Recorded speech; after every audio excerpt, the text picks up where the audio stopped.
गोपी जन वल्लभ गिरिवरधारी जय गोपी जन वल्लभ।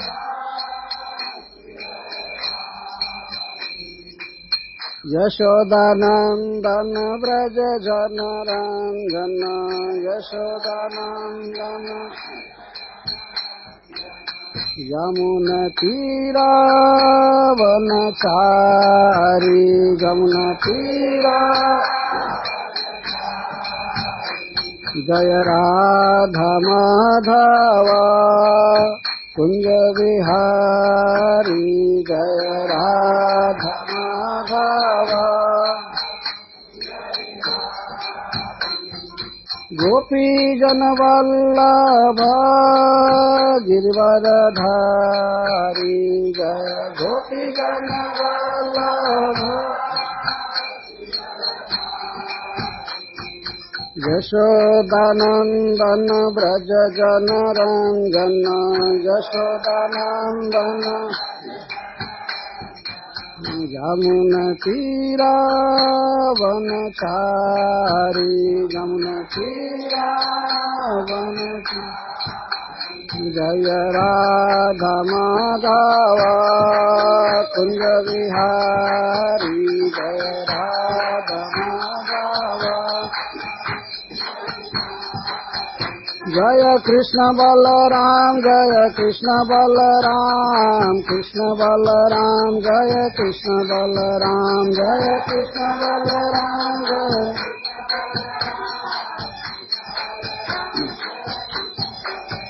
जय राधा श्याम सुंदर राधा श्याम सुंदर राधे जय राधा श्याम सुंदर राधा श्याम सुंदर। जय गौरनिताय जय गौरनिताय गौरनिताय जय गौरनिताय जय गौरनिताय जय।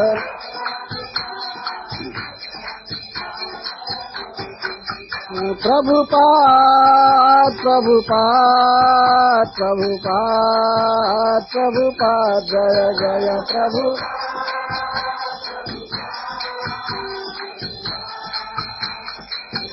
जय जय प्रभुपाद प्रभुपाद प्रभुपाद प्रभुपाद जय जय प्रभुपाद प्रभुपाद।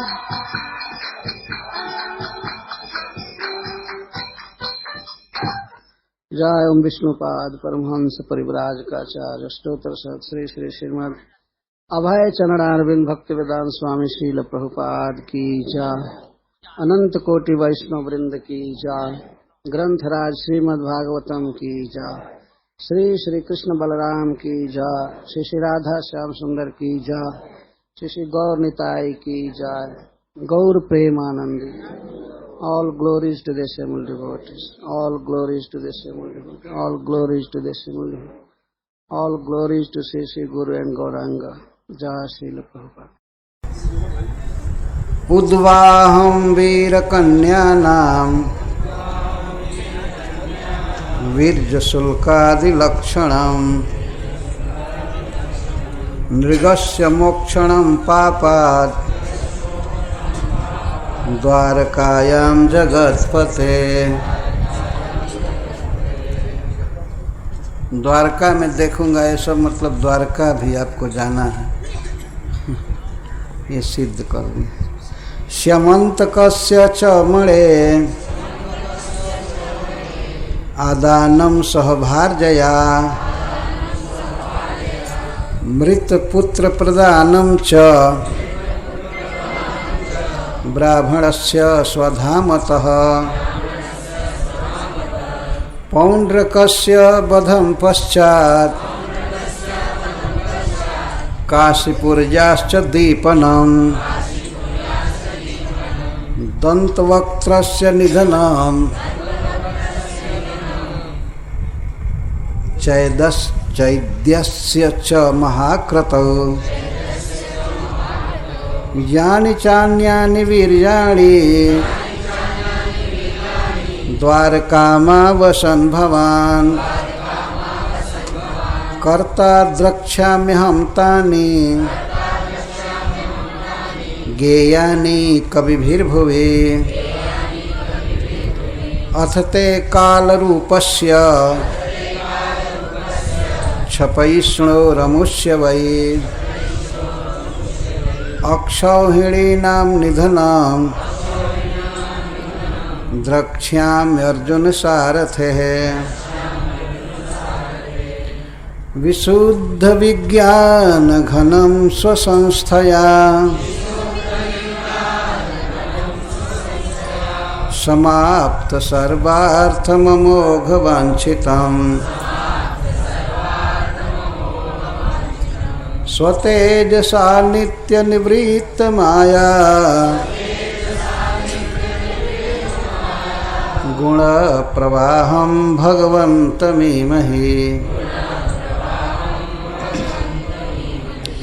त्वामीश्वरं स्वाश्रयात्ममायया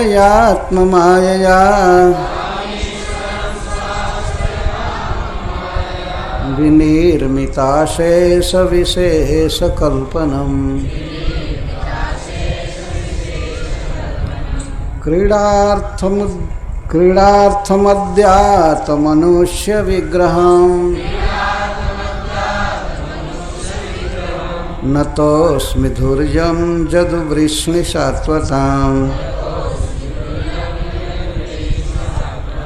श्रीशुक उवाच एवं जदुपतिं कृष्णं भागवत प्रवरो मुनिः प्रणिपत्याभ्यनुज्ञातो जजौ तद्दर्शनोत्सवः भगवानपि गोविन्दो हत्वा केशिनमाहवे पशून् पालयत पालैः प्रीतैर्व्रजसुखावह एकदा ते पशून् पालाः चारयन्तो दृशानुसो चक्रुर्निलायन क्रीडाः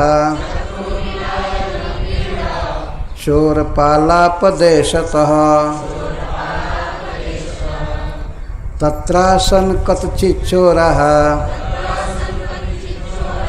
पालाश्च कतचिन्नृप मेषायिताश्च तत्रैके विजर्हुरकुतो भयः मयपुत्रो महामायो व्योमो गोपालवेषधृक् मेषायिता नपोवाह प्रायश्चोरायितो बहून् गिरिदर्यां विनिक्षिप्य नीतं नीतं महासुरः शिलया पिदधे द्वारं चतुःपञ्चावशेषितः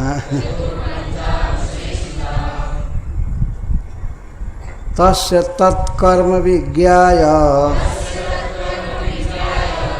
कृष्णः शरणदः सतां गोपान्नयन्तं जग्राह वृकं हरिरिवौजसा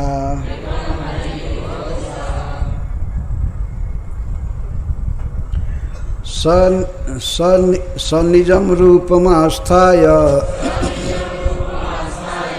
गिरीन्द्रसदृशं बली इच्छन् विमोक्तुमात्मानं नाशक्नोत् ग्रहणातुरः तं निगृह्याच्युतो दोर्भ्यां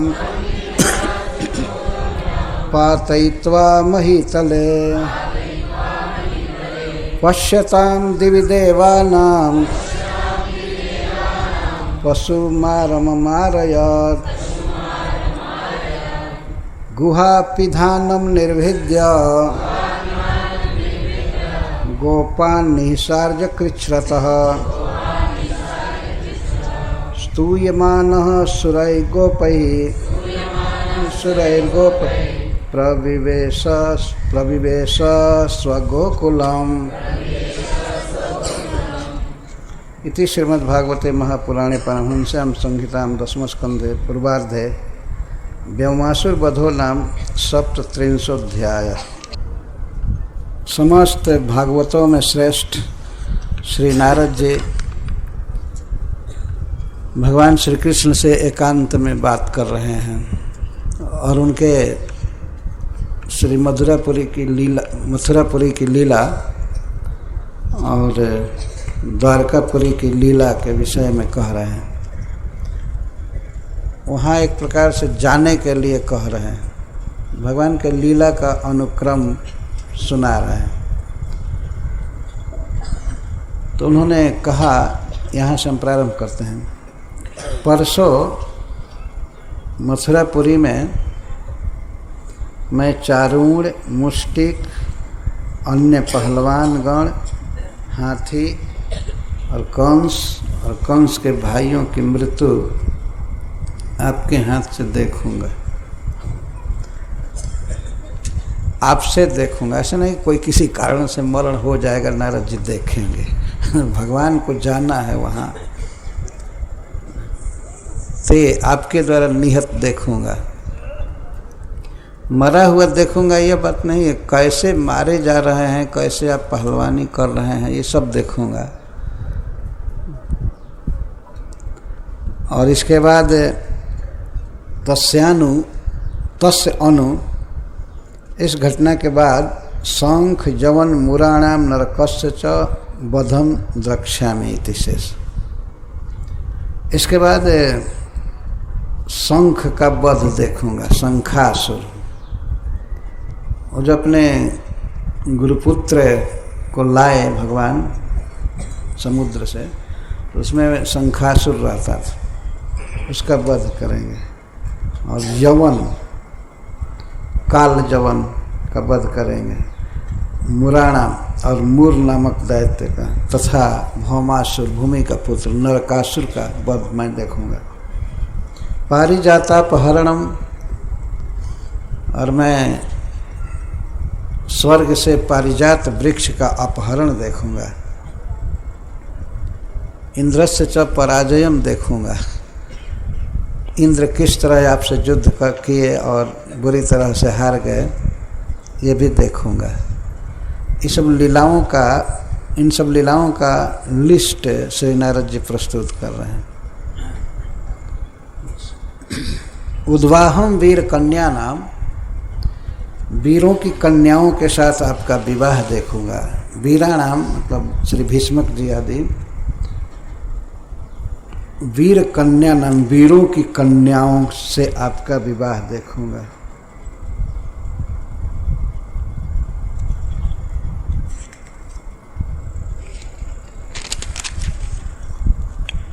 हे जगतपते, हे जगत के पालक, हे समस्त जीवों के पालक, द्वारकायाम, द्वारका में, इति द्वारका प्रयाणम अपि सूचितम। अब मथुरा से द्वारका भी जाएंगे, इसको नारद जी सूचित कर रहे हैं। मैं द्वारका में वीर्य शुल्कादि लक्षणम वीर कन्या नाम उद्वाहम द्रक्ष्ये, वीर्यम एवं शुल्कादि लक्षणम प्रदेय द्रव्य स्वरूपम जस्मिन तम, आपका विवाह देखूंगा। और 16,108 विवाह देखूंगा। किनकी कन्याओं से? वीरों की कन्याओं से, जैसे भीष्मक इत्यादि। प्रथम पटरानी श्री रुक्मिणी जी थी। आप उस विवाह में वीरता का शुल्क देंगे, जो कन्या के लिए प्रदेय द्रव्य होता है, उस वर के तरफ से कन्या के लिए कुछ देना होता है। और वह भी विशेष करके विशेष गुणवती कन्याओं का विवाह तब होता था जब कोई बहुत बड़ी वीरता का शुल्क चुकाया जाता था या धन दिया जाता था। तो वीर्य शुल्कादि लक्षणम उद्वाहम द्रक्ष्य वीराणाम भीष्मकादीनाम या कन्या रुक्मिण्याद्य तासाम विवाहम, उनके साथ उद्वाहम आपका विवाह देखूंगा। उद्वाह या विवाह एक ही शब्द है, उद्वाह विवाह। और पाप से नृग महाराज की मुक्ति देखूंगा। क्या पाप किया था? पाप नहीं किया था वास्तव में नृग महाराज ने, पर अज्ञानकृत विप्र गो ग्रहण जातम जात सापात्वा कृकलाश रूपात, भूल से एक ब्राह्मण की गौ आ गई थी नृग महाराज के गायों के झुंड में। उन्होंने ही उस गाय का दान दिया था ब्राह्मण को, और वो गाय, स्वभाव होता है गौओं का जहाँ रहती हैं वहाँ भाग करके आती हैं। भूल से ब्राह्मण से रक्षा नहीं हुई, वो आ गई गाय नृग महाराज के गायों के झुंड में, और उन्होंने दोबारा दान कर दिया। दोबारा दान कर दिया तो वो ब्राह्मण ले जा रहा था, तब तक वो ब्राह्मण हाँफता हुआ आया कि गाय कहाँ भागी, गाय कहाँ भागी। तो दोबारा दान में वो जा रहे थे एक दूसरे ब्राह्मण को। वो दोनों ब्राह्मण, दोनों गोस्वामी, गाय के स्वामी झगड़ा करने लगे। दोनों, वो लगा कहने कि मेरी गाय है, अभी अभी नृग महाराज ने दिया है, और वो कह रहा था मेरी गाय है, तुम्हारे देने से पहले उन्होंने गाय दिया था हमको। वो लगे झगड़ा करने, मान ही नहीं रहे थे। दोनों लड़ते लड़ते आ गए नृग महाराज के पास। वो कहने लगे गाय मेरी है, तुमने हमको दान दिया है। और गाय, वो दूसरा ब्राह्मण कह रहा था तुमने हमको दान दिया है, ये गाय मेरी है। महाराज नृग बड़े कन्फ्यूज हुए और वो लगे कहने, एक ब्राह्मण को समझाए कि आप ये गाय छोड़ दीजिए इन ब्राह्मण को, आपको इसके समान हजारों गौएं दे दूंगा, ऐसे ही गाय। तो वो ब्राह्मण तैयार नहीं हुआ, नहीं मैं यही गाय लूंगा, यही गाय लूंगा। दूसरे ब्राह्मणों को कहने लगे नृग महाराज, ये मनु महाराज के पुत्र हैं नृग महाराज, इक्ष्वाकु जी के भाई। तो वो दूसरे ब्राह्मण से निवेदन किए आप इसके बदले हजारों गाय ले लीजिए, लेकिन ये छोड़ दीजिए। नहीं मैं यही लूँगा। अब क्या करें? अंत में झगड़ा करके वो दोनों गाय छोड़कर चले गए।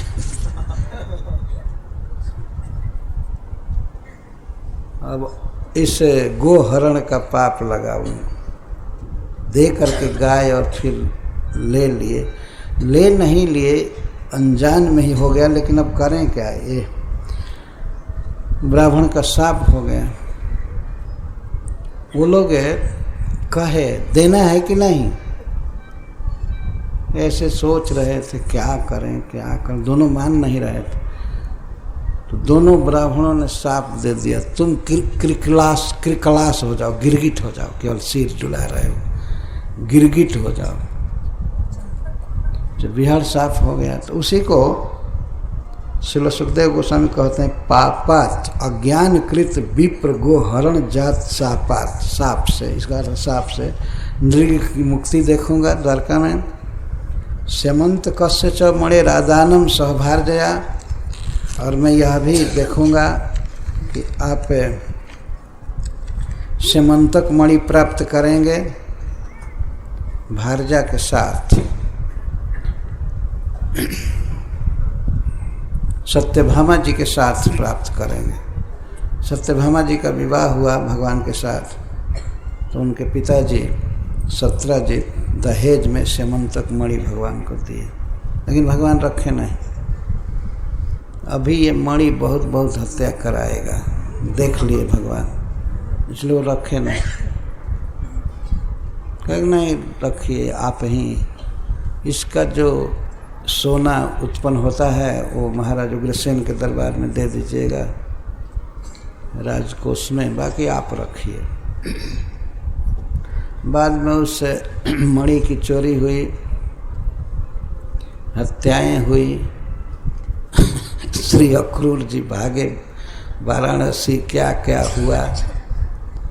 तो वो सुखदेव गोस्वामी कहते हैं स्यमंत कस्य मणे आदानम, आदानम मैंने प्राप्ति, आपको प्राप्त हो।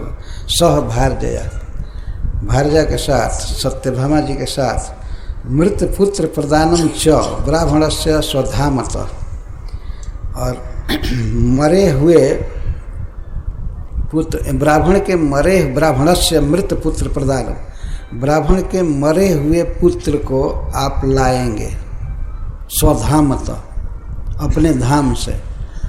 यद्यपि वो बच्चा मुक्त हो गया था, जीव अपने स्वरूप में आ गया था, वैकुंठ चला गया था, लेकिन अर्जुन की इज्जत बचाने के लिए भगवान ने अपने धाम से ब्राह्मण के पुत्र को लाए, अर्जुन के साथ गए थे। यह एक अनहोनी घटना हुई। स्वधामतः जो स्वरूप की उपलब्धि कर चुका था, मोक्ष प्राप्त कर चुका था, उस महाकालपुर से उस बच्चे को लाए, वही भगवान का धाम ही है। मरे हुए पुत्रों को दान के, पुत्र एक वचन में नहीं, बहुवचन प्रयोग करेंगे। मरे हुए पुत्रों को लाए। अर्जुन एक बार द्वारका की सुधर्मा सभा में बैठे थे भगवान के साथ, तो एक ब्राह्मण आया सभा में, सभी मंत्रियों को, जादुओं को गाली देना चालू किया। तुम लोगों के पाप से हमारे लड़के मर रहे हैं, कि राजा के पाप से लड़का हमारा मर रहा है। कई लड़के मर गए। अंत में वहाँ अर्जुन बैठे थे, तो ब्राह्मण ने कह दिया, तुम जदुवंशियों को धिक्कार है, इस सभा में बैठने वाले सबको धिक्कार है कि एक ब्राह्मण के पुत्र की रक्षा नहीं कर सकते हो। उसी में बैठे थे अर्जुन। अर्जुन को सहन नहीं हुआ, अर्जुन खड़े हो गए और कहने लगे, मैं जदुवंशी नहीं हूँ, मैं पुरुवंशी हूँ। पुरुवंशी एक भी जिस सभा में हो, उसमें कोई दुखी प्राणी इस तरह से दुख उद्गार व्यक्त करे, ऐसा कभी नहीं हुआ था। मैं कृष्ण नहीं हूँ, मैं बलराम नहीं हूँ, मैं अर्जुन हूँ। आप मुझको सूचना दीजिए, जब प्रसव का समय आए, मैं देखता हूँ कैसे बच्चा मर जाता है। तो प्रसव का समय आए, वहीं पर भगवान सुन रहे थे। अर्जुन ने साफ कहा कि मैं कृष्ण नहीं हूँ, मैं बलराम नहीं हूँ, इतना आप पाई की रक्षा नहीं कर सकते। उस अर्जुन आक्षेप भी किए कि आप लोग एक ब्राह्मण के लड़के की रक्षा नहीं कर सकते हैं। तो भगवान ने अब हंस करके स्वीकार के, ठीक है तो आप रक्षा कीजिए। तो ब्राह्मण गया अपने घर। जब प्रसव का समय आया तो आ करके फिर खबर दिया, अर्जुन गांडीव धनुष ले करके और जा करके उस घर के चारों तरफ लोहा का कवच बना दिए, पिंजड़ा बाण से। कहाँ से इसका प्राण जाएगा और कहाँ से जमराज जा करके मारता है इसको, रक्षा के लिए। लेकिन बच्चा हुआ, और इस बार, हर एक बार तो प्राण छूटता था, इस बार शरीर ही गायब हो गया। पिंजड़ा बनाए थे अर्जुन। जब शरीर गायब हो गया तो ब्राह्मण आया सुधर्मा सभा में, कहा कि जिनकी रक्षा कृष्ण नहीं कर सके, बलराम नहीं कर सके, ये हिंजड़ा डिंग मार रहा, सबके सामने गाली देने लगा। और समय में तो शरीर बच जाते थे, प्राण जाता था, आत्मा जाता था, लेकिन इस बार शरीर भी चला गया। ये मेरी मूर्खता है, मैं इसकी बात पर विश्वास किया। मुझे मान लेना चाहिए था कि मेरे पुत्र की रक्षा नहीं होगी। जहाँ श्री कृष्ण नहीं रक्षा कर पाए, बलराम या इतने जादव अक्रूर आदि रक्षा नहीं कर पाए, तो ये क्या करेगा। खूब गाली दी। अब अर्जुन बिल्कुल हताश हो गए। भगवान चंद्र से कहे कि आप हमारी इज्जत रखिए, हमारी इज्जत रखिए। बाप रे बाप, ऐसी बेइज्जती। भगवान भी अजीब लीला करते हैं कि वो सशरीर पुत्र गायब हो गए। भगवान अर्जुन को आश्वासन दे, ठीक है चलो मेरे साथ। कई लोक पार करते हुए अंधकार में लोग अंत में वैकुंठ पहुँचे। वैकुंठ में दोनों गए तो वहाँ पर भगवान नारायण दोनों की पूजा किए और वो कहे कि मैं बहुत दिनों से लालायित था आपको देखने के लिए। मैं ब्राह्मण के पुत्र का जो हरण किया हूँ आपको देखने की लालसा से भगवान कृष्ण से कहते हैं। अब इतने सुंदर हैं भगवान नारायण भी कृष्ण के रूप पर लुब्ध रहते हैं। और इसके बाद दे दिए वो शरीर सब जो मरे थे जीवित कर करके भगवान लाए। तो मृत पुत्र प्रदानम च, ये मैं देखूंगा।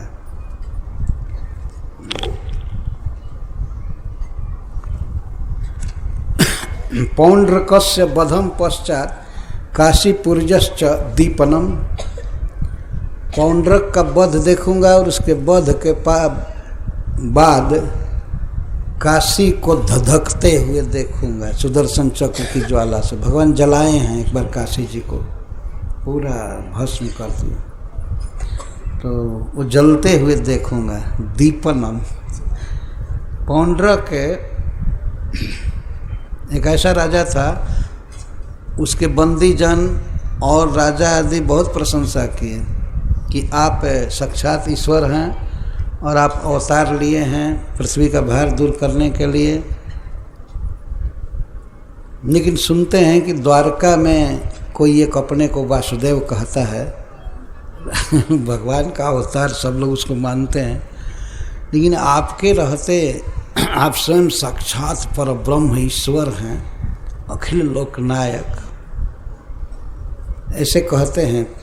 थर्ड क्लास के लोगों के लिए भी लिख देते हैं अखिल कोटि ब्रह्मांड नायक।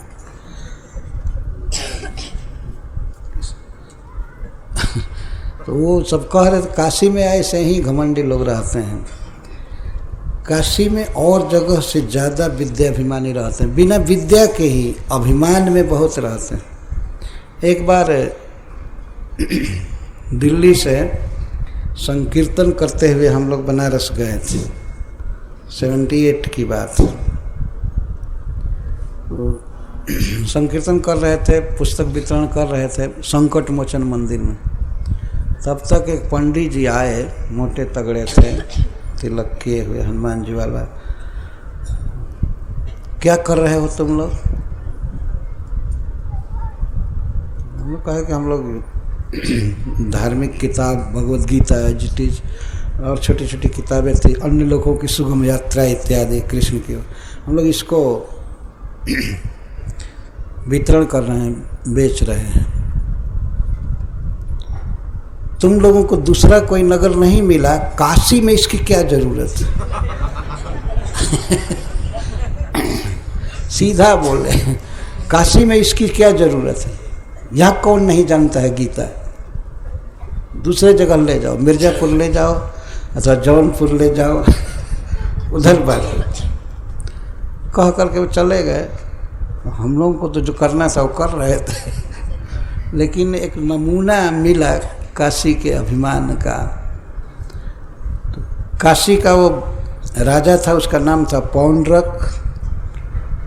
उसको बहका करके उसकी प्रशंसा करने वाले और बढ़ई द्वारा, कारपेंटर द्वारा 2 सुंदर भुजा बनाए, लकड़ी का भुजा बनाए और जिस तरह से किसी तरह से जड़ दिए होंगे, उसमें चेतना तो नहीं आई लेकिन वो जड़ दिए होंगे। वो हमेशा शंख चक्र गदा पद्म लिए रहता था। भावना थी कि मैं वासुदेव हूँ, मैं विष्णु। ये भी एक बहुत अच्छा ध्यान था उसका कि मैं भगवान हूँ, ऐसे चिंतन करता था। ये तो बात ठीक थी, जो भी सोचे, भगवान क्यों किसी को डिस्टर्ब करे? कोई अपने को भगवान कहता है, ईश्वर कहता है, ब्रह्म कहता है, भगवान सब सुनकर चुपचाप रहते हैं। वो तो जमराज जी बता देंगे कि कौन ब्रह्म है तो लेकिन ये माना नहीं। पौंड्रक एक चिट्ठी लिखा पत्र लिखा भगवान कृष्ण के पास, ओ मिथ्या वासुदेव, तुम इस तरह की नकल क्यों किए हो? तुम हमारा चिन्ह छोड़ो, तुम हमारा जो चिन्ह धारण किए हो, शंख चक्र आदि धारण करते हो, द्वारका में चतुर्भुज रूप से रहते थे भगवान, वो सब मिथ्या चिन्ह छोड़ो और मेरे शरण में आओ, मेरी शरण स्वीकार करो, और नहीं तो मैं तुम्हें नहीं छोड़ूंगा। यादव लोग जब चिट्ठी पढ़े तो आग लग गई तो सब हंसने लगे, वह सभा में बहुत खिलखिला करके भगवान भी हंसे। अच्छा ठीक है, मैं उसके चिन्ह को छोड़ूंगा। इसके बाद श्री भगवान आए काशी जी, वाराणसी, और आए तो वो देखे, ऐसा वर्णन है कि श्री भगवान देखे पौंड्रक को, इतना सुंदर मेकअप था। भगवान देखने लगे ऐसे बाँह, तो भगवान को हंसी आ रही थी, बहुत अच्छा लग रहा था। भगवान का कोई अभिनय करता है तो उनको अच्छा लगता है, लेकिन वो सचमुच के मान ले कि मैं ही भगवान हूँ, तब तो खतरा होता है। भगवान हंसने लगे, कहने लगे, तो वहाँ भी आने पर वो कहा, तुम ये चिन्ह क्यों धारण कर रहे हो बेकार? मैं पृथ्वी का भार दूर करने के लिए अवतार लिया हूँ, तुम मेरी शरण ग्रहण करो, अन्यथा मुझे युद्ध दो। तो भगवान कहे कि ठीक है, मैं आपका अस्त्र आपके पास भेज रहा हूँ, धारण कीजिए। तो चक्र भेजे और जाकर दोनों बाँह साफ कर दिए। चतुर्भुज से नारायण द्विभुज हो गए। हाँ, और इसके बाद चक्र को आज्ञा दी, गर्दन साफ हो गई, मस्तक उड़ गया। इसके बाद जलाना चालू किए काशीपुरी को। और घटना के बाद उसने अभिचार किया था। अभिचार का मतलब होता है कृत्या उत्पन्न किया था द्वारका को नष्ट करने के लिए, मारने के लिए जादवों को। तो फिर श्री भगवान ने सुदर्शन चक्र को भेजा। सुदर्शन में करोड़ों सूर्य से भी अधिक आग है, आँच है, वो जा करके काशीपुरी को जलाने लगा। तो श्री नारद जी कहते हैं कि मैं पौंड्रक का वध देखूंगा और पश्चात उसके बाद काशीपुरजाश्च दीपनम द्रक्ष्यामि, काशीपुरी में आग लगेगा तो मैं देखूंगा जलते हुए। दंतवक्रस्य निधनम चैद्यस्य च महाक्रतौ, और महाक्रतु में, महायज्ञ में, राजसूय यज्ञ में मैं चैद्य का, जरासंध का निधन देखूंगा। और उसके बाद जब आप चलेंगे रास्ते में तो दंतवक्र का निधन देखूंगा, दंतवक्र का निधन। यानी चान्यानि वीर्याणि द्वारका में वसन भवान कर्ता द्रक्षा में हम तानी गेयानि कविभिर्भुवि। और भी अन्य जो आपके वीर हैं, आपकी लीलाएं हैं, द्वारका में रहते हुए जो आप करेंगे, उन सबको मैं देखूंगा। मेरा कितना बड़ा भाग्य होगा। द्वारका में आप, द्वारका में आवसन, द्वारका में रहते हुए जो आप लीला करेंगे, उन सबको मैं देखूंगा। आपकी वो लीलाएं इतनी आकर्षक होंगी, इतनी रसमयी कि सारे कवि उसका गान करेंगे। गेयानि कवि भी। नारद जी रहते भी थे द्वारका में। सुखदेव गोस्वामी ने स्वयं कहा है, गोविंद भुज गुप्तायाम द्वारवत्याम कुरुद्वह अवात्सित नारदो भिक्षणम कृष्णोपासन लालसा। कृष्ण के निकट रहने के लिए, उनकी लीला देखने के लिए श्री नारद जी बार बार द्वारका में ही आ जाते थे। विदा होने के बाद भी आ जाते थे। वो स्वयं भी जानना चाहते थे, जब कोई भगवान लीला करते थे तो सबसे पहले अपने पिताजी को जाकर सुनाते थे, ब्रह्मा जी को, कि आज भगवान ये लीला की, ये लीला की, लेकिन फिर तुरंत आ जाते थे। तो बारंबार प्रस्थापित हो करके भी फिर वहीं रहते, द्वारका में ही रहते थे। इस बात को स्वयं वे कह रहे हैं। और अंतिम लीला मैं आपकी देखूंगा कुरुक्षेत्र में, महाविनाश की लीला। अथते काल रूपस्य छपैश्लो रमुष्य वै औक्षौहिणीनाम निधनम द्रक्ष्याम अर्जुन सारथे। तत्तत् सर्वानंतरम वै प्रसिद्धम काल रूपस्य काल ही जिनका स्वरूप है, अमुष्य भूभारस्य, पृथ्वी का भार, क्षपयिष्णो, उसके नाशन में प्रयास करते हुए, नाशन में समर्थ, पृथ्वी का भार दूर करने में आप समर्थ हैं। अब पृथ्वी का भार दूर करने के लिए अर्जुन के सारथी बनेंगे। और अक्षौहिणी नाम निधनम द्रक्ष्यामि, अर्जुन के द्वारा, भीम आदि के द्वारा अक्षौहिणी की अक्षौहिणी सेनाओं का नाश मैं देखूंगा कुरुक्षेत्र में। 11 और 7, 18 अक्षौहिणी सेना का नाश देखूंगा एक साथ। मनुष्यों का सबसे सुसंगठित, सबसे बड़ा विनाशक युद्ध हुआ कुरुक्षेत्र में। और अर्जुन सारथ है, आप कुछ करेंगे नहीं, केवल अर्जुन का रथ चलाएंगे, परंतु अर्जुन में शक्ति दे करके पृथ्वी का भार दूर कर देंगे। ये अंतिम लीला होगी। अब एवं कार्यम निवेद्य भगवंतम प्रणमति द्वाभ्याम, भगवान के कार्य को निवेदन करके और भगवान को 2 श्लोकों में श्री नारद जी प्रणाम कर रहे हैं। विशुद्ध विज्ञान घनम स्वसंस्थया समाप्त सर्वार्थ ममोघ वांछितम स्वतेजसा नित्य निवृत्त माया गुण प्रवाहम भगवंतमीमहि। विशुद्ध विज्ञान घन, आप विशुद्ध विज्ञान घन हैं, इसका अर्थ है पूर्ण चेतना के घन है। अनुभव स्वरूपम जद ब्रह्म, आप प्राकृत नहीं हैं, अप्राकृत हैं, घनीभूत चेतना है, पूर्ण चेतना। स्वसंस्थया, अपनी सम्यक प्रकार के स्थिति से,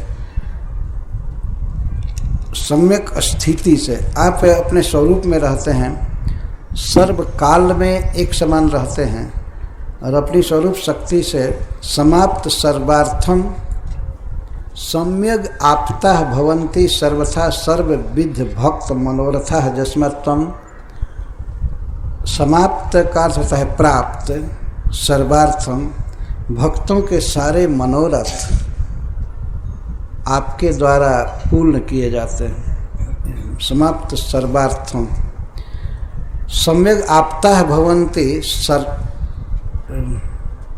सर्वथा सर्वविध भक्त मनोरथा यस्मात् तम अमोघ वांछितम, अमोघम अव्यर्थम वांछितम स्वभक्त मनोरथ निष्पादन लक्षणम जस्य तम।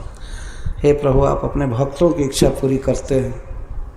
कभी ऐसा नहीं हुआ कि किसी भक्त की इच्छा पूरी होने से रह जाए। बहुत से भक्त श्री मधुपुरी में आपकी प्रतीक्षा कर रहे हैं, वास्तव में प्रतीक्षा कर रहे थे बहुत व्यग्रता से कि कब भगवान आएंगे और कब कंस का वध करेंगे, कब हम हमारी रक्षा करेंगे, हम उनका दर्शन करेंगे। आप भक्तों के मनोरथ को कभी व्यर्थ नहीं होने देते हैं। स्वतेजसा, अपने तेज से, अपने भक्तों के तेज से नित्य निवृत्त माया गुण प्रवाहम, गुण के प्रवाह को, संसार के प्रवाह को अर्थात अविद्या को, अविद्या से आप सदा मुक्त रहते हैं और आपकी जो शरण लेता है वो मुक्त रहता है। ऐसे श्री भगवान की मैं शरण ले रहा हूँ। भगवंतम ईमहि, ईमहि का अर्थ होता है शरणम ब्रजेम प्रणमाम इति वा। ऐसे प्रभु को मैं प्रणाम कर रहा हूँ, मैं आपकी शरण ले रहा हूँ। त्वामीश्वरम स्वाश्रयात्म मायया विनिर्मिता शेष विशेष कल्पनम क्रीडार्थमद्यात् मनुष्य विग्रहम नतोस्मि धूर्जम जदु वृष्णि सात्वताम। एवं विधो अन्यः कोपि नास्ति इत्याह। आपके समान दूसरा कोई नहीं है किसी भी विषय में। स्वाश्रयम, स्वयं एवं आश्रय जस्य तम न कस्यापि आश्रितम। भगवान सबके आश्रय हैं और अपने भी आश्रय हैं, कोई उनका आश्रय नहीं है।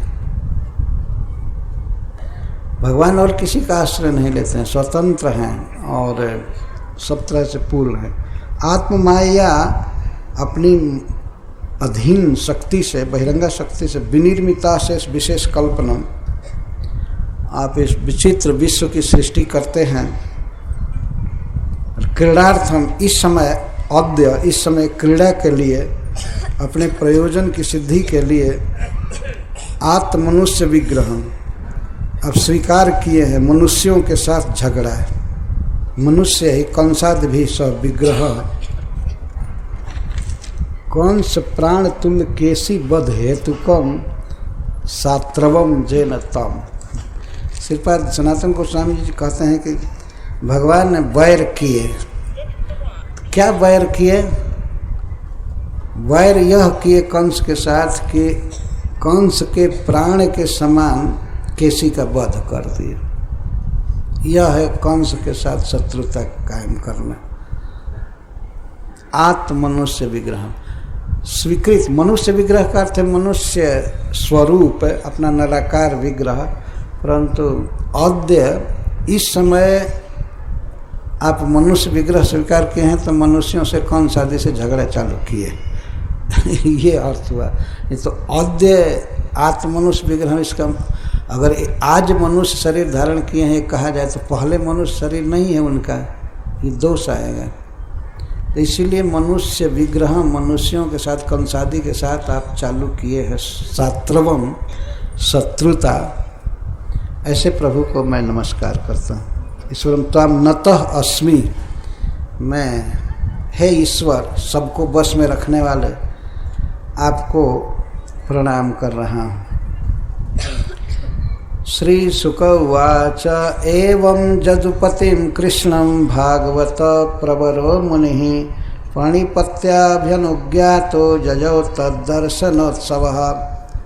श्रील सुखदेव गोस्वामी कहते हैं कि तद्दर्शनोत्सवः तस्य श्री कृष्णस्य दर्शनमेव उत्सवः जस्य सः। श्री कृष्ण का दर्शन ही जिनके लिए महान मूर्तिमान आनंद है, उत्सव है, ऐसे भागवतों में प्रवर, भागवत प्रवर भक्तों में सर्वश्रेष्ठ मुनि श्री नारद एवं उक्तम अवश्यम करिष्यतीति आज्ञापनार्थम भगवान को प्रणाम किए। और श्री नारद जी भगवान के श्रीमुख से कुछ सुनना चाहते थे कि हम जो निवेदन किए हैं वो स्वीकार होना चाहिए।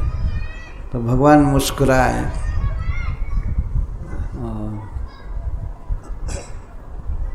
ठीक है कह दिया उन्होंने, ऐसे धीरे से कहा हाँ ठीक है।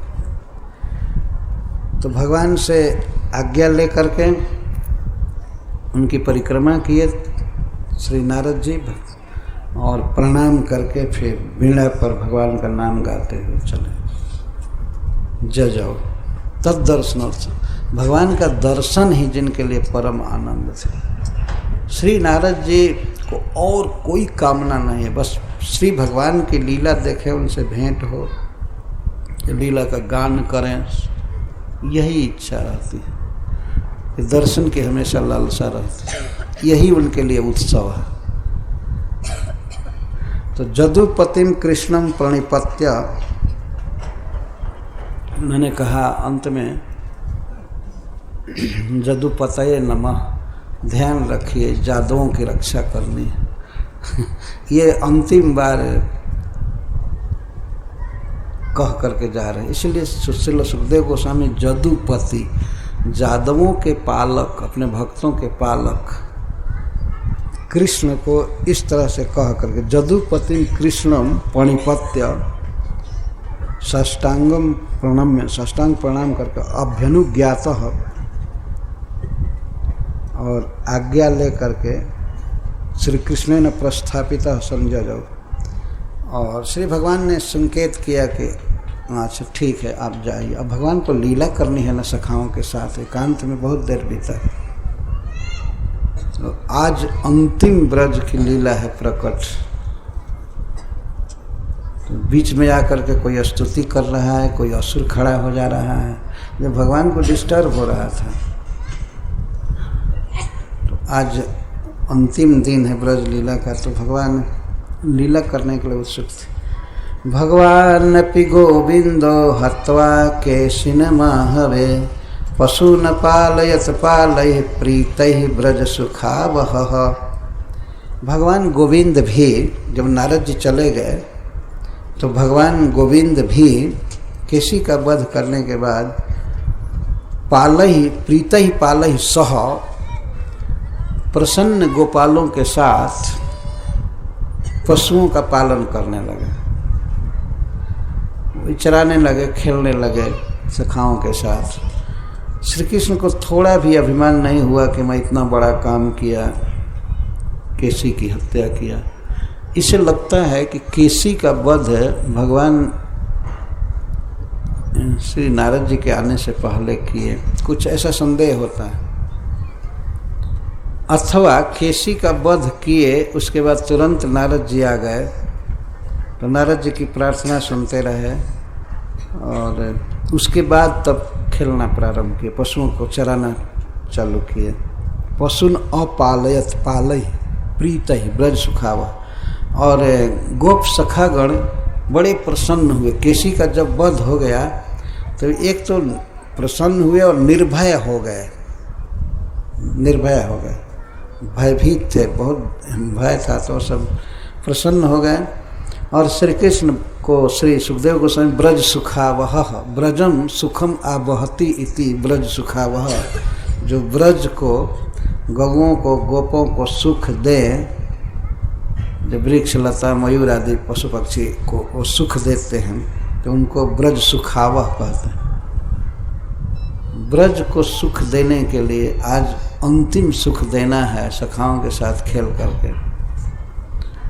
तो भगवान पशुओं का पालन करने लगे, खेल करने लगे। अब एक खेल है, लास्ट लीला क्या कर रहे थे श्री भगवान। अभी एक असुर भी बाकी रह गया था मारने को, उसका नाम था व्योम। वो खेल कर रहे थे, पशु चरा रहे थे और खेल कर रहे थे। उस दिन एक स्पेशल खेल खेलते थे, और दिन भी ऐसा खेल खेलते थे, लेकिन एकदा ते पशुन पाला चारयंतो दृशानुष। एक दिन ये गोपालगण अदृशानुषु पर्वत की घाटी में गाय चरा रहे थे, काम्य वन में, पर्वत की घाटी में। अदृशानुषु चारयंत पशुओं को चरा रहे थे। तो ये पशुओं को चराते चराते एक खेल किए, चक्रु नीलायन क्रीड़ा। नीलायन का अर्थ है किसी को छिपा देना, नीलायन छिपा देना, फिर खोजना, प्राप्त हो जाने के बाद फिर हंसी करना, हा हा हा खेलना, ऐसा आपस में ही। गोपों से बाहर का कोई नहीं आया था वहाँ, गोपाल लोग खेल रहे थे, नीलायन क्रीड़ा कर रहे थे।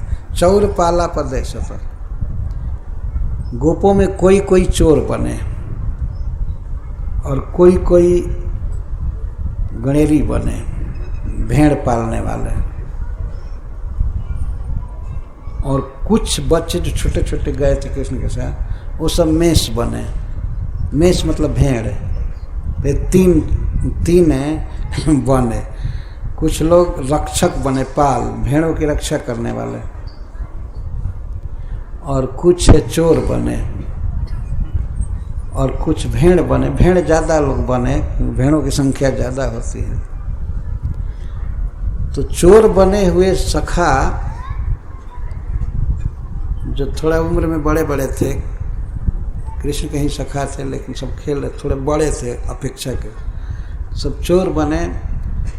और भेड़ बने हुए सखाओं को उठा उठा कर किसी पेड़ के आड़ में, किसी कुंज में, झुरमुट के बगल में रख देते थे। और इसके बाद पाल लोग थे, पाल वैसे कहते भी हैं गणेरी को, तो पाल लोग फिर खोजते थे, हमारी भेड़ कहाँ गई, हमारी भेड़ कहाँ गई, भेड़ कहाँ। वो हैरान होते थे। और सबके लिए कृष्ण ने शुरू में ही ट्रेनिंग दिया था कि जो चोर बनेंगे वे बोलेंगे नहीं, धीरे धीरे पैर रख करके और चुराएंगे। और जिनको मेष बनाया गया था उनको कहा था बोलिए सम्मत, एकदम चुप। वो कृष्ण कहे थे छोटे छोटे बच्चों को, कोई उठा करके ले जाए, बोलना मत, में मत करना। ऐसे भी भेड़ के बच्चे बहुत नहीं बोलते हैं, उनको आसानी से चुराया जा सकता है, इसीलिए खेल चल रहा था। और जो पाल बने थे उन लोगों को कह दे थोड़ा असावधान हो जाना, सोने का नकल करना, सो जाना रात्रि के समय। सबसे बाद में पाल लोग सोते हैं तो सो जाना, घाई लग जाएगी, निद्रा आ जाएगी। और उसी समय जो चोर बने थे वो सब सखा ही थे और कोई नहीं था। धीरे धीरे धीरे धीरे जा करके मेष बने हुए सखा को उठा कर ले जाते। सब निर्भय खेल रहे थे, कोई बहुत दूर नहीं ले जाते थे, बस ये काम चल रहा था। चोर लोग कभी कभी भेड़ चुराते हैं, ऐसा हम लोगों ने भी बचपन में सुना है। कभी रात्रि को हल्ला होता था, दौड़ो दौड़ो, पकड़ो पकड़ो, तो क्या हुआ, तो भेड़ चुरा रहे। हमारे पिताजी बहुत प्रवीण थे चोरों को मारने में, वे पता लगा लेते थे कि कौन चुराया है, बहुत पीटते थे। तो ऐसी कई बार घटनाएं साल में 1-2 बार हो ही जाती थी। तो सब कुछ ध्यान में है कि किस तरह से चोरी करते थे। इस मेष अपहरण की लीला छिपाने की भगवान श्री कृष्ण अपने सखाओं के साथ कर रहे थे।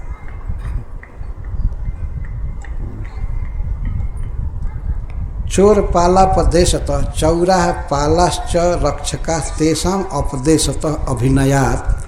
अपदेश मतलब अभिनय कर रहे थे। खास करके जो चोर बनते थे वो ज़्यादा चतुर और थोड़ा बलवान शरीर वाले होना चाहिए, तो वो चुराएंगे। और जो भेड़ बने हुए हैं वो तो कुछ बोलते नहीं थे। और 1-2 बार उठा करके ले चले, कृष्ण चेक कर रहे थे, ठीक है, ठीक से अभिनय करोगे कि नहीं। तो उठा करके ले चले तो आए, कहाँ ले जा रहे हो, तो कहे नहीं नहीं, ऐसे बोलना नहीं है। बोलना नहीं है, अगर बोलना भी है तो बहुत धीरे से मैं करना है ऐसे। ये श्री भगवान नीलायन क्रीड़ा कर रहे थे। चौर पाला प्रदेश होता, और चौर और पाल, चोर और पाल और मेष यहाँ नहीं कहा गया, लेकिन समझ लेना चाहिए। नीलायन क्रीड़ा, नीलायनम नाम चोरितस्य वृक्ष मूलादौ तिरस्करणम तद्रूपा क्रीड़ा। चोरी जिसकी होती थी, चोरी किए गए धन को या पशु को वृक्ष के मूल आदि में छिपा देना, तिरस्करण मतलब छिपा देना, तिरोहित कर देना। इस लीला को, इस क्रीड़ा को नीलायन क्रीड़ा कहते हैं। ब्रह्मा आदि के ईश्वर श्री भगवान देवताओं से बात भी नहीं करते हैं और सखाओं के साथ इस तरह खेल रहे हैं। उसमें बारी बारी से कई लोग ऐसे बनते थे, बारी बारी से कोई चोर हो जाता था, फिर चोर वही फिर रक्षक हो जाता था, फिर उसी में से फिर मेष बन जाते थे। ये चल रहे थे क्रीड़ा, एक दो बार ही नहीं बने, क्रीड़ा चल रहे थे, फिर बदल बदल करके होते थे, खेल रहे थे। तत्रासन कथचित चोरा, उस दल में कोई लोग चोर हो गए, कुछ चोर हो गए। पालाश्च कथचित नृप, अरे हे महाराज परीक्षित, कुछ पाल हो गए। मेषायिताश्च तत्रैके, और कुछ लोग मेषायित हो गए। मेषायित मतलब भेड़ का अभिनय कर रहे, भेड़ के बच्चों को, कमजोर भेड़ का, बड़ी बड़ी भेड़ नहीं। मेषायिताश्च तत्रैके विजर्हुर कुतो भया, अभी अभी केसी का वध हुआ था, इसलिए निर्भय खेल रहे थे। ऐसा नहीं था कि सचमुच के जगह थे चिंता से कि चोर भेड़ चुरा ले जा रहे हैं, सब खुशी में थे, खेल रहे थे। अकुतो भया, न कुतो भयम जैसा ते अकुतो भया, कहीं भय नहीं, कुछ नहीं, तो आनंद की क्रीड़ा थी। तो कुछ लोग चोर हो गए, कथचित तत्र चोरा है आसन, कथचित पाला है आसन, और एके मिसाइता चौर, एके मैंने बचे हुए सब मिसाइट हो गए, मतलब भेड़ बन गए।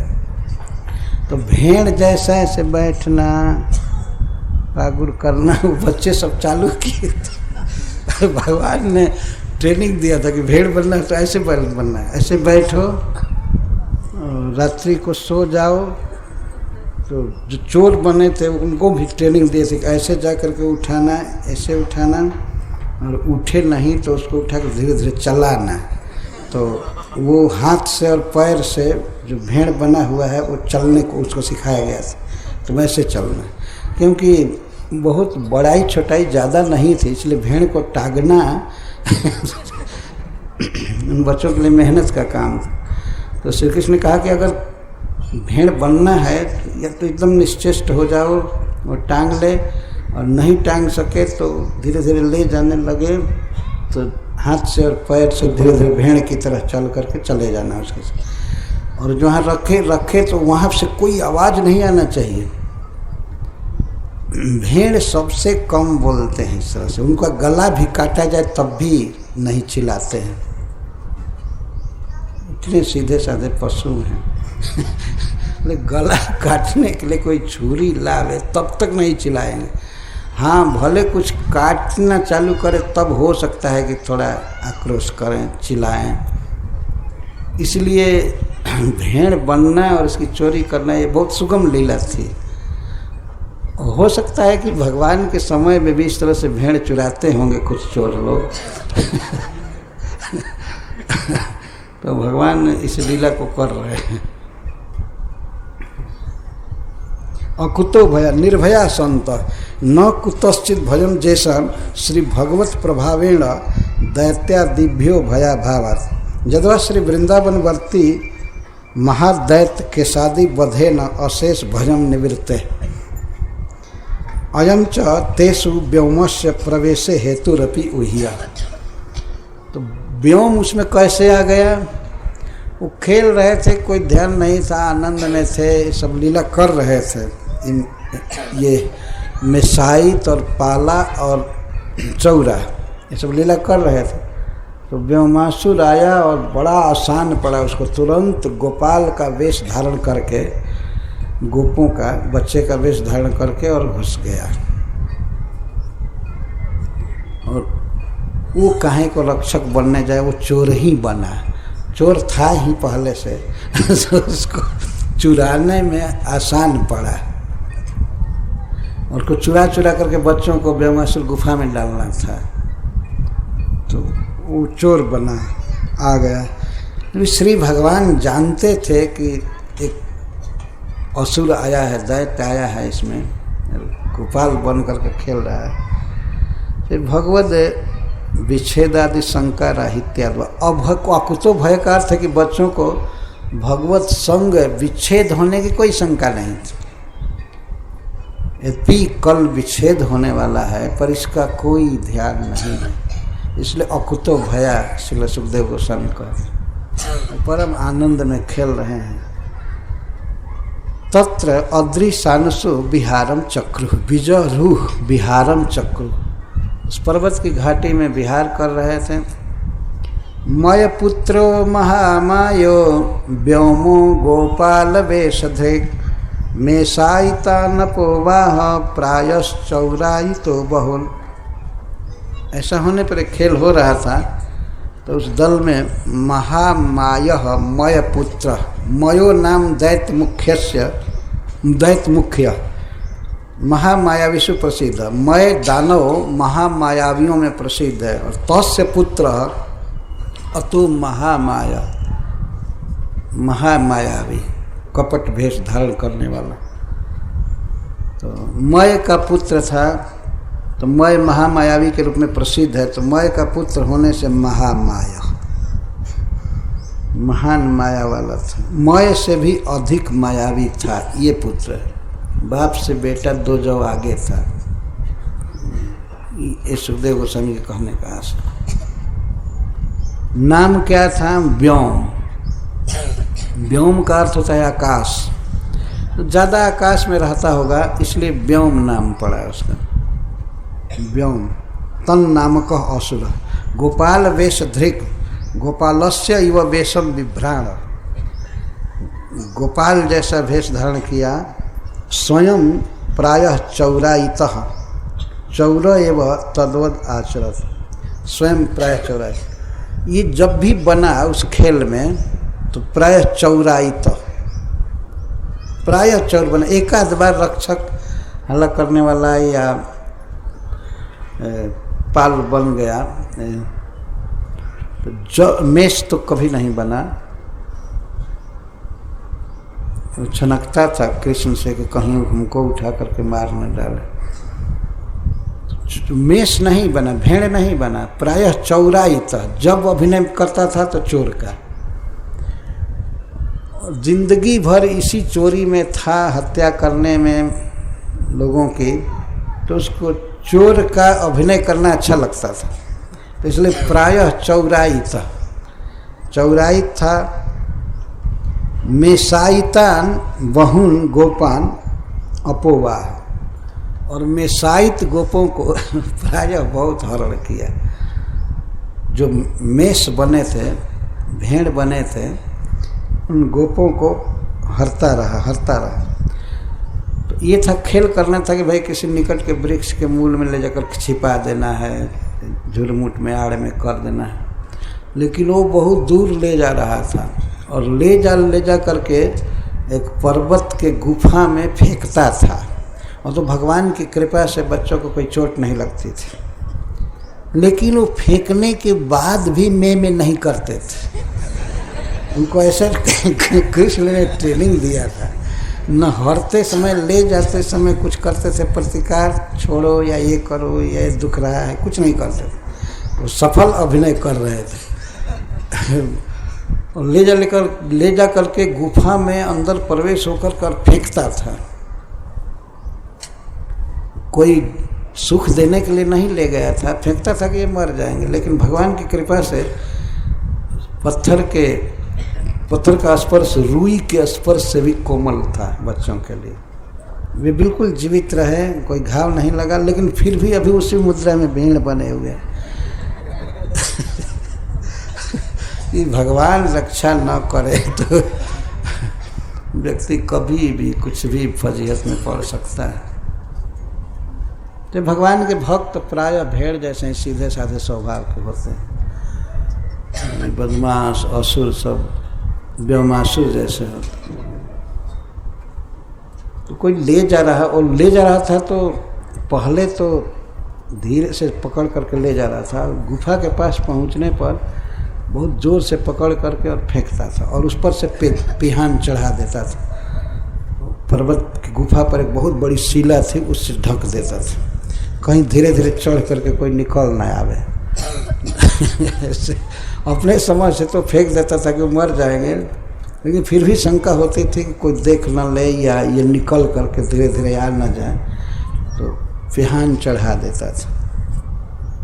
प्रायः चौराई तो बहुन, वह प्रायः चोर बना। और बहुन मेषायितान अपोवाह, मेष बने हुए बहुत सखाओं का, गोपों का हरण किया, बहुत हरण किया। इसका मतलब कितना हरण किया? सुखदेव गोस्वामी आगे के श्लोक में कहते हैं बस 4-5 बच गए। तो मेष बने हुए में से 4-5 बच गए। तो बारी बारी से सब मेष बन ही रहे थे, तो वो जो पाल थे और रक्षक और जो चोर बने थे बाद में वो भी मेष बन गए। तो मेष बनते जाते थे, उठा करके फेंकता जाता था। तो गोपों में, पूरा गोपों में 4-5 अवशिष्ट रहे बस। हजारों गोपों में 4-5 केवल बचे थे। जब उनको नहीं ले गया होगा, श्री बलराम जी आदि से डरता होगा, तो वो भी भेड़ बने होंगे, लेकिन हिम्मत नहीं हुई होगी। ले जाने की। ये जो भी हो 4-5 कौन थे जो बचे हुए थे, उसमें से एक तो कृष्ण और एक श्री बलराम और 3 और, बस इतना बच गए थे। भगवान ने देखा कि ये सब सखा कहाँ चले गए। वैसे वो सब जानते थे, लेकिन फिर भी ये लीला किए, विचार करने लगे मेरे सखा सब कहाँ चले गए। पहले खेल में होता था कि जो मेसाइत होते थे तो उनको पकड़ कर वो प्राप्त करके ला करके फिर भर्ती किया जाता था, फिर वो खेलने लगते थे। प्राय मेष बनने में सबको आनंद आ रहा था, क्योंकि उसमें परिश्रम नहीं था, चुपचाप बैठना था। तो हम भी भेड़ बनेंगे, हम भी भेड़ बनेंगे, और उसको सुतार लग गया। वो व्योमासुर को एक अच्छा अवसर मिल गया। तो वो अच्छा, एक प्रश्न होता है कि भगवान उसको कैसे अपनी क्रीड़ा में शामिल कर लिए। तो इसी का उत्तर सुखदेव गोस्वामी देते हैं, गोपाल वेश धृक, उनके सखा का वेश धारण करके आया था। तो भगवान अपने भक्त के वेश से भी बहुत प्रेम करते हैं, वेशभूषा से। बेचारा ठीक है, गोप बन करके आया है, तो इसको दाखिल करो, अपने समाज में लगा।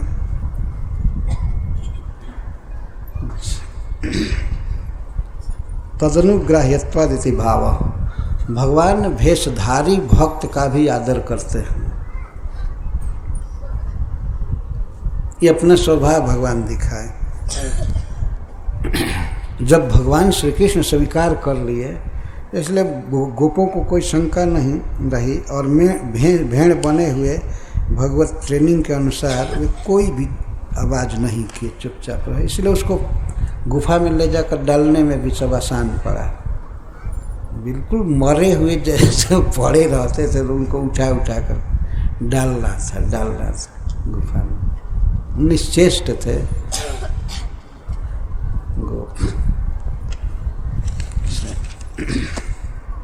गिरी दर्जाम विनिक्षिप्य नीतम नीतम महासुर। इस पाठ भेद नीतान महासुर, ये पाठ भेद है। गिरी दर्जा में, पर्वत की गुफा में, विनिक्षिप्य विशेषेण नितराम क्षिप्य, विशेषेण भीतर जा करके कुछ ऊपर भी रह करके और अंधकार भरे गुफा में फेंकता था। बेड नहीं लगाना था, कुर्सी नहीं लगानी थी, वो फेंकता था। विनिक्षिप्य नीतन महासुर, नीतन लाए हुए एक साथ कई भेड़ पकड़ करके लाता था। महासुर बहुत बलवान शक्ति, वो बहुत बलवान असुर था, बहुत बड़ी शक्ति थी। तो एक साथ मेसाइत कई गोपों को हर लेता था। छोटे छोटे बच्चे और भेड़ बने, उनको टांगने में उसको क्या परिश्रम था। तो इसमें नीतन सब पाठ भेद है। शिलया पिदधे द्वारम, और एक बहुत भारी शिला से द्वार को पिदधे बंद कर देता था। चतुःपंचावशे सीता, भेड़ बने गोपों में 4-5 केवल बच गए, अथवा सब मिला करके केवल 4-5 बच गए। चतुःपंचावशे सीता, 4 या 5 मतलब एक मुहावरा है, बहुत कम रह गए, 4-5 बच गए। ये कहीं बात क्यों नहीं करें, 4 बचे कि 5 बचे, तो 4-5 बच गए, या 5 के 20 बचे, जो भी हो 4-5 बच गए।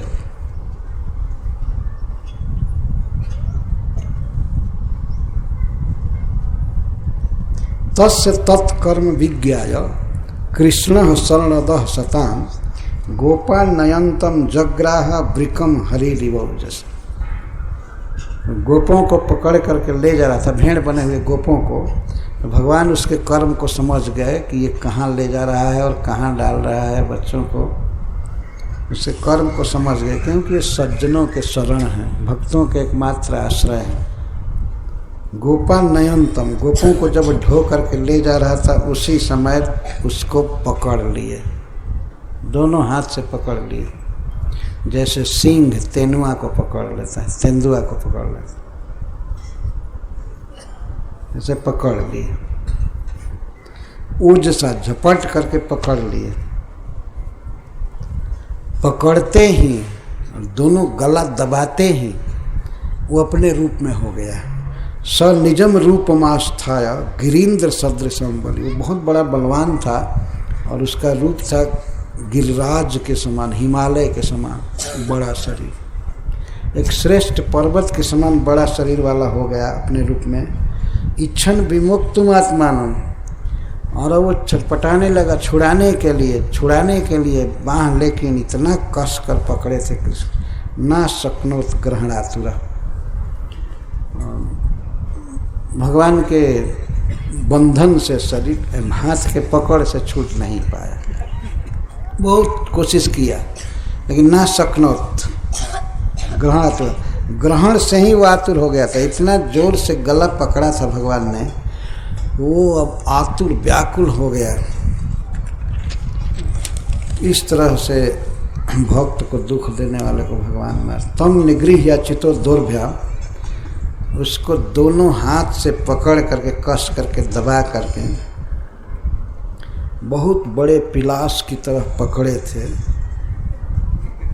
पकड़ करके इस पर पातयित्वा महीतले, एक वो गिरी गुफा के पास पकड़े थे, तो वहाँ से पर्वत पर ही एक नीचे के पत्थर पर उसको पटके, पहले तो गला दबाए थे, इसके बाद गला दबाए दबाए पटके उसको।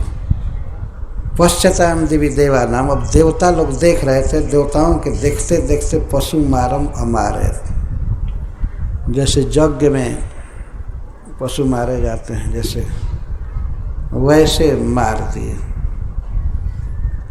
यज्ञ में बलि देने के लिए पहले पशु मारे जाते थे, पशु जीवित किए जाते थे, लेकिन मारने में तो विषम हिंसा होती थी, तो ऐसे भगवान उसको मारे, पटके और पटक करके ऐसा गला दबाए कि वो मर गया। देवता लोग देख रहे थे, खुशी में थे। उसका वध कर दिए ब्रह्मासुर का, और गए ब्रह्मासुर गुफा में। गुहा पिधानम निर्भिज्ञ, तो गुहा के पिधान को हटाए, पिधान को हटा करके और आवाज लगाने लगे भगवान। अरे कहा, मैं ये कहा था कि एकदम बोलो ही मत, जा करके आवाज लगाए, हे श्रीदाम, हे मधुमंगल, या कोई भी सुबल, कहाँ हो, और बच्चों का नाम रख। तब ये सब आने लगे। पिहान हटा करके फिर गोपों को कृच्छ्रतः निहिसार्ज, बड़े कष्ट में थे, ऊपर से पर्वत का शिला का पिहान चढ़ाया गया था, और अब समझ में आ गई थी बात उनको कि हमको असुर हर लाया है, या अभी भी भेड़ के ही भाव में रहे होंगे जो भी हो। तो श्री भगवान गए और उनको संकटपूर्ण स्थान से निकाले। उस समय देवता भगवान की स्तुति कर रहे थे, स्तूयमानः सुरैः, और गोपैश्च, और गोप भी प्रशंसा करने लगे, और जो बचे थे वे सब साथ में कृष्ण के साथ गए होंगे। भगवान ने कहा वैसे चलो चलो खोजे ये कहाँ गए सब, तो ले गया था तो उसका पद चिन्ह वगैरह बना था, कई खेप ले गया था, इसलिए घास भी दब करके मर गई। कई टेप धोया तो रोड बन गया था, इसलिए भगवान को सहूलियत पड़ी खोजने में। और सब अपने साथियों को कहे चले कहाँ, और जाकर देखे तो पर्वत की गुफा में है, वहीं तक वो रास्ता लगा हुआ था। तो भगवान समझ गए कि इसके अंदर डाला है, और वैसे वो सर्वज्ञ ईश्वर हैं, उनके लिए क्या असंभव है, क्या अज्ञात। वहाँ गए, निकाले और उनको कहे होंगे कि ऐसे ही भेड़ बन गए, तुमको पता नहीं चला कि वो असुर कोई आया था? नहीं तो तुमने कहा था कि नहीं बोलना है, ये नहीं कहना था। ऐसे भेड़ वाले तो गोप और देवताओं के द्वारा प्रशंसित श्री गोविंद स्व गोकुलम अपने गोकुल में प्रवेश किए। यह अंतिम प्रवेश था वृंदावन से। वैसे प्रकट लीला में, नित्य लीला में और प्रकट लीला में तो नित्य ही वृंदावन में रहते हैं, नित्य गोचारण करते हैं। आज प्रविवेश स्व गोकुलम, गोकुल में प्रवेश किया। इति श्रीमद्भागवते पारमहंस्यां संहितायां दशम स्कंधे व्योमासुर वधो नाम सप्तत्रिंशोऽध्याय। व्योमासुर वध नामक 37वां अध्याय पूरा हुआ और 30वें अध्याय में अक्रूर जी चले गए ब्रज में श्री कृष्ण को लाने के लिए। लीला का बहुत सुंदर क्रम है। तो इस सप्ताह में केवल अक्रूर जी के मनोरथ को कहा जाएगा और ब्रज में उनका स्वागत सत्कार हुआ। अभी कृष्ण को ब्रज से बाहर नहीं किया जाएगा। ऐसे इच्छा है कि कहीं और जगह विरह की कथा कही जाए और सीधे इस स्थान पर मथुरा लीला कही जाए। भगवान मथुरा में जो लीला किए हैं वो प्रस्तुत करने की इच्छा है। हरे कृष्ण।